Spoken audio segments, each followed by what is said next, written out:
So, I'm going to give you a little insight or trick about what your clinic that's next week, okay? A week from today, actually. Yeah, I choke on my saliva. Yeah. Okay, come down on this side in your canter circle while we just let him warm up in the canter. Okay? What he looks for in warm-up is some light lateral work in forward and back. And forward and back, you have to show a difference, right?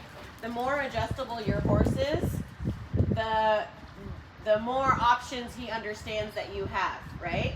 So he can then help you learn or teach you better. I put you in a training group, so you for sure should know how to adjust the canter on whatever that horse is, okay? So, making sure, like when I said slow your trot down, there was not really that big of a difference, right? Show a difference. Be like, yes, my horse is adjustable. Yes, I understand how to do this, right? Like, push it to where they're like, oh, wow, not that much. Like, I prefer that comment versus not enough, right? Because then you're like, is your horse adjustable? Do you know what I'm talking about? Am I teaching a kid at the training level that doesn't know how to adjust the canter? And you need that in a dressage test, let alone in show jumping and the questions that the course designer asks cross country, right? Okay, I like this working canter. Let's go on the long side. Go ahead and shorten your reins. I like how much quieter your hands have stayed. And that's going to help by doing these exercises. Again, it's not comfortable in the beginning, but by doing them, then they all of a sudden feel better, and then you feel like you can stay quiet versus picking on them when we haven't done the exercise. Little haunches in, slow elbows, both elbows back, not just your inside one. Good. And then straight. Good. Hold your elbows in. Let your seat move in the canter instead of your lower leg. Not your whole upper body either. Right? Yeah, there. Good. Just exactly what we... Good with your haunches in. Exactly what we talked about in your sitting trot, right? You have to be able to isolate. What I look for in position is the upper body and the hips and the lower leg all work independently while then simultaneously being able to come together and work as one, right? But first you need to know how to do that independently. Better in your upper body, better in your hip, and then your leg needs to, yep, and then haunches in. More.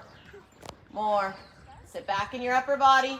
Keep asking him around the turn. Don't let him out of it. Haunches in. Smaller in front, just row your elbows back. Good, while haunches are in. Smaller in front. Better, and then straight. Right, now on a circle, I want to see you bring back the canter. And after my speech about what he's going to be looking for, I want to see a very big difference.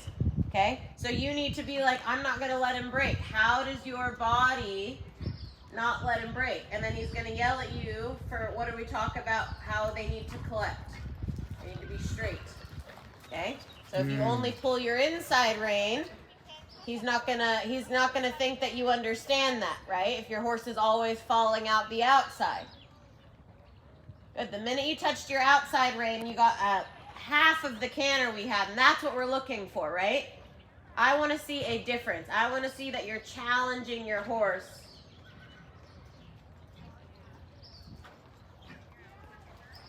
Outside shoulder smaller. Sit back. Yep, elbows in, your body really tall, and your seat should be barely allowing a canter, right? Which is different than a trot transition where you stop it, right? Your leg should be working double time, half this. Yeah, I'm clucking by the time I'm shortening my canter because I want it to be even smaller. Smaller.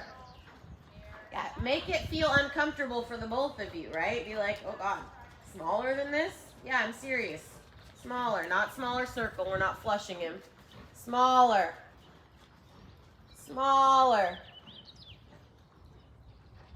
Smaller. Come on. It's in there. He's got to be straight. Smaller. Keep working on it. Smaller than that. Keep working on it. Smaller. Okay, now we're talking. Good. And then just relax your hips and let him to a working canter. Not relax your reins, then he's not on the bit, right? Keeping the outside shoulder. Bigger canter though, right? So your leg and your seat, there, that's better in your seat, way better. Right, you have to let him do that so he can feel the difference between your restricted canter seat. Little tap there. Yeah, say it. Come on, I should not have to ask you that hard. Good. Did he change the speed on you, right? Again, that's a timing thing. If you're like, I'm trying to open up the canter, and he's like, how about we quit instead? Oh, good. And then bigger canter, almost lengthened canter. Yeah, and keep coming around the turn. Outside shoulder. Nice, Abby. Good. Let your hip move, upper body's up tall, and you're letting him out that outside shoulder. See how you all of a sudden got to the rail and you're like, oh, I didn't like that. Right? Come on. I want to see that you can get big and still control the speed and your direction. Yeah, stay big. Don't make it just this power move, right? Stay there. You're like, how do I ride this to feel good? This is your canter now.